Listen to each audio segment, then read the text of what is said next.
भैया हम गायक शिवम सिंह ग्राम मोहब्बतपुर जिला शेखपुरा से सब यूपी बिहार के भैया लोग के हार्दिक हार्दिक अभिनंदन करत बानी। हम त्रिशूल इंटरटेनमेंट के माध्यम से होली के गीत गावे जा रहल बानी, जौना कंपनी के मालिक गौरव श्रीवास्तव जी बानी।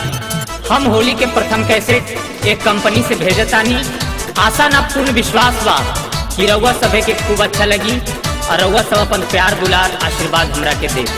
बरफ नियन हथ पाला भीतरी डाल दिहले, बरफ नियन हथ पाला भीतरी डाल दिहले।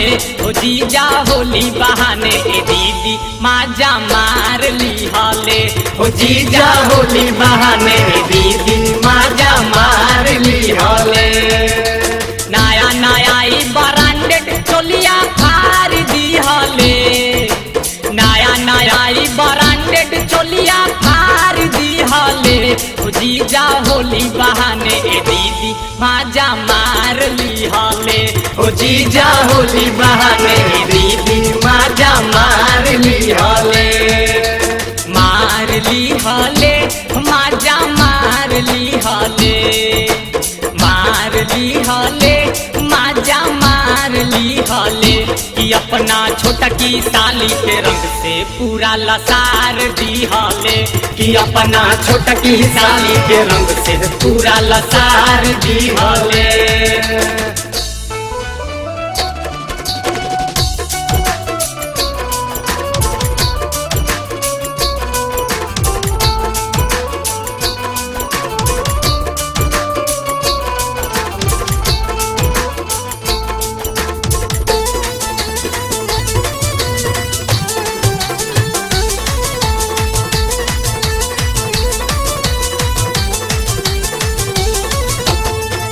दादा अब न एहजा आई, इज्जत के बड़ा खतरा बा।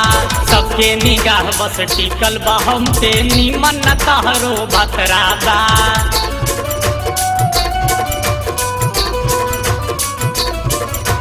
नाए दादा अब न एहजा आई, इज्जत के बड़ा खतरा बा। सबके निगाह बस टिकल बा हम पे, निमन न तहरो भतरा बा। मीठ मीठ बतिया करी के दर्द उखार दिहले, मीठ मीठ बतिया करी के दर्द उखार दिहले। ओ जीजा होली बहाने ए दीदी माजा मार लिहले, ओ जीजा होली बहाने ए दीदी माजा मार लिहले।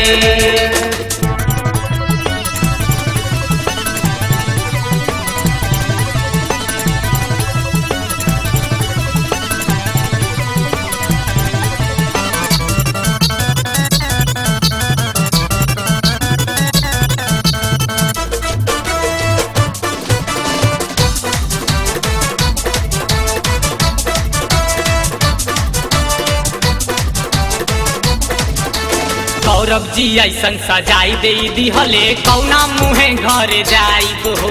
तू ही बताब नसीबम से कॉलेज में कैसे नजरिया मिलाइब हो।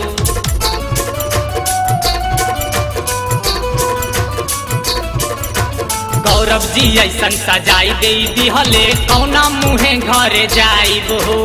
तू ही बताब नसीबम से कॉलेज में कैसे नजरिया मिलाइब हो।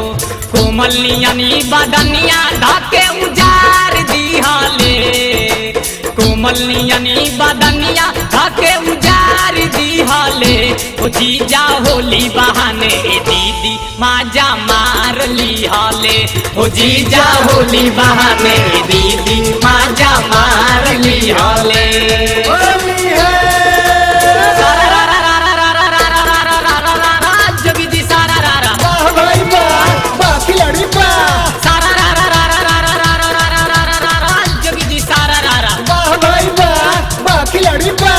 भौजी तहर बहिनी बाड़ी बवाल, और देखिए के उठे मन में भूचाल। बोला हई रे हे करवा द बियाह, करवा द बियाह तहर बाबूजी के बोझ हल्का होई। करवा दो बियाह, करवा दो बियाह तारा बाबूजी के बोझ हल्का होई। बाबूजी के बोझ हल्का होई, बाबूजी के बोझ हल्का होई। करवा द बियाह, करवा द बियाह बाबूजी के बोझ हल्का होली हुई। है